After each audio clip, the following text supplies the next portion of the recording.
ಮಲೆನಾಡು ಭಾಗದಲ್ಲಿ ಧಾರಾಕಾರ ಮಳೆ ಆಗ್ತಾ ಇದೆ. ಇದರಿಂದ ತುಂಗಾಭದ್ರಾ ಡ್ಯಾಮ್ಗೆ ಒಳಹರಿವು ಹೆಚ್ಚಳ ಆಗಿದೆ.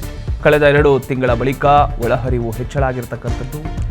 2026ರಲ್ಲೇ ದಾಖಲೆ ಪ್ರಮಾಣದಲ್ಲಿ ಹರಿದು ಬರ್ತಾ ಇದೆ. ಈಗಾಗಲೇ ಅರ್ಧ ಭಾಗ ತುಂಬಿರತಕ್ಕಂಥ ಟಿಬಿ ಡ್ಯಾಮ್ 105 ಟಿಎಂಸಿ ಸಂಗ್ರಹ ಆಗಿದೆ.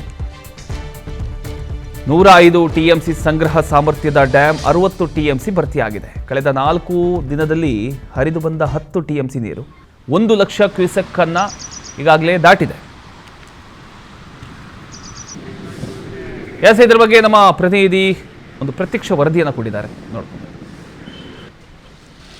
ಮಲೆನಾಡು ಭಾಗದಲ್ಲಿ ಉತ್ತಮ ಮಳೆ ಆಗ್ತಿರೋದ್ರಿಂದ ಕಲ್ಯಾಣ ಕರ್ನಾಟಕದ ಜೀವನಾಡಿ ತುಂಗಭದ್ರಾ ಜಲಾಶಯಕ್ಕೀಗ ಜೀವಕಳೆ ಬಂದಿದೆ ಅಂತಲೇ ಹೇಳ್ಬೋದು. ನಾನೀಗ ವಿಜಯನಗರ ಜಿಲ್ಲೆಯ ಹೊಸಪೇಟೆ ತಾಲೂಕಿನ ತುಂಗಭದ್ರಾ ಜಲಾಶಯದ ಹಿನ್ನೀರು ಭಾಗದಲ್ಲಿದ್ದೇನೆ. ಇಲ್ಲಿ ನೋಡ್ತಾ ಇರುವ ದೃಶ್ಯಗಳಲ್ಲಿ ಈ ಒಂದು ಜಲಾಶಯ ಸರಿಸುಮಾರು 105 ಟಿಎಂಸಿ ಕೆಪಾಸಿಟಿಯನ್ನು ಹೊಂದಿರತಕ್ಕಂಥ ಜಲಾಶಯ. ಆದ್ರೀಗ ಸದ್ಯ 60 ಟಿಎಂಸಿ ನೀರು ಜಲಾಶಯದಲ್ಲಿ ಸಂಗ್ರಹ ಆಗಿದೆ.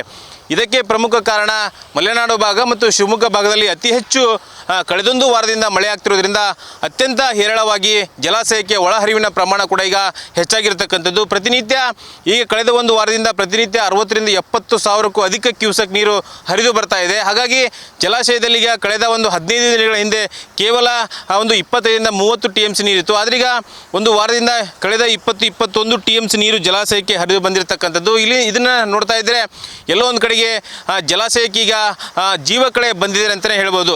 ಪ್ರಮುಖವಾಗಿ 105 ಟಿಎಂಸಿ ಇರ್ತಕ್ಕಂಥ ಈ ಒಂದು ಜಲಾಶಯ ಸರಿಸುಮಾರು 8 ಜಿಲ್ಲೆಯ ಜನರ ಜೀವನಾಡಿ ಇರತಕ್ಕಂಥದ್ದು. ಜೊತೆಗೆ ಈ ಭಾಗದಲ್ಲಿ ಅತಿ ಹೆಚ್ಚು ಕಾರ್ಖಾನೆಗಳು ಕೂಡ ಇರತಕ್ಕಂಥದ್ದು. ಹಾಗಾಗಿ ಕಾರ್ಖಾನೆಗಳು ಕೂಡ ಈ ಒಂದು ಜಲಾಶಯದಲ್ಲೇ ನೀರು ಹೋಗುತ್ತೆ. ಹಾಗಾಗಿ ಎಲ್ಲೋ ಒಂದು ಕಡೆಗೆ ಜಲಾಶಯಕ್ಕೆ ಅತಿ ಹೆಚ್ಚು ಒಳಹರಿವಿನ ಪ್ರಮಾಣ ಈಗ ಇರ್ತಾ ಇರೋದ್ರಿಂದ ಎಲ್ಲೋ ಒಂದು ಕಡೆಗೆ ರೈತರು ನಿಟ್ಟುಸಿರು ಬರುವಂಥ ವಾತಾವರಣ ಕೂಡ ಈಗ ನಿರ್ಮಾಣ ಆಗಿರ್ತಕ್ಕಂಥದ್ದು. ಯಾಕಂದರೆ ಜಲಾಶಯದಲ್ಲಿ 30-35 ಟಿಎಂಸಿ ನೀರಿದ್ದರೆ ಕುಡಿಯೋದಕ್ಕೆ ಅದು ಸೀಮಿತವಾದಂಥ ವಾತಾವರಣ ನಿರ್ಮಾಣ ಆಗಿರುತ್ತೆ. ಆದರೆ ಈಗ ಒಳಹರಿವಿನ ಪ್ರಮಾಣ ಹೆಚ್ಚಾಗಿರೋದ್ರಿಂದ ಜಲಾಶಯದಲ್ಲಿ ನೀರು ಸಂಗ್ರಹಣ ಆದಷ್ಟು ರೈತರಿಗೆ ಖುಷಿಯ ವಾತಾವರಣ ಕೂಡ ನಿರ್ಮಾಣ ಆಗುತ್ತೆ.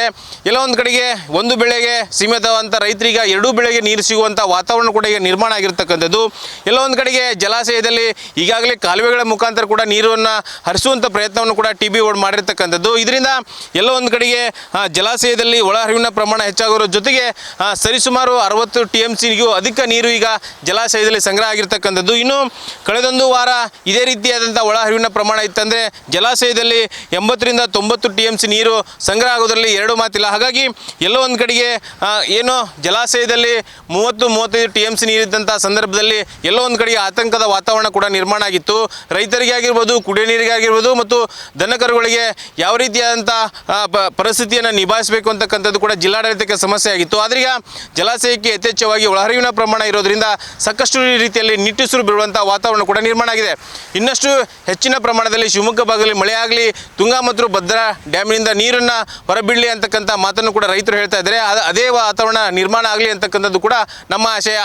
ಪಾಂಡುರಂಗ ಜಂತ್ಲಿ, PNS ವಿಚಾರ ನ್ಯೂಸ್, ವಿಜಯನಗರ. ಅದರ ಒಂದು ದೃಶ್ಯವನ್ನು ನೀವು ಗಮನಿಸ್ತಾ ಇದ್ದೀರಿ. ಇದು ಕಳೆದ 2 ತಿಂಗಳಿನಿಂದ ಮಳೆಯ ಕೊರತೆಯಿಂದ ಆತಂಕದಲ್ಲಿದ್ದ ಕಲ್ಯಾಣ ಕರ್ನಾಟಕದ ಜನರಿಗೆ ಈಗ ಒಂದು ಭರ್ಜರಿ ಸಿಹಿ ಸುದ್ದಿ ಸಿಕ್ಕಿದೆ ಅಂತಲೇ ಹೇಳ್ಬೋದು. ಮಲೆನಾಡಿನ ಶಿವಮೊಗ್ಗ ಭಾಗದಲ್ಲಿ ಸುರಿತಿರ್ತಕ್ಕಂಥ ಒಂದು ಧಾರಾಕಾರ ಮಳೆಯ ಪರಿಣಾಮ ಆ ಒಂದು ಭಾಗದಲ್ಲಿ ಒಳಹರಿವು ಹೆಚ್ಚಳ ಆಗಿದೆ.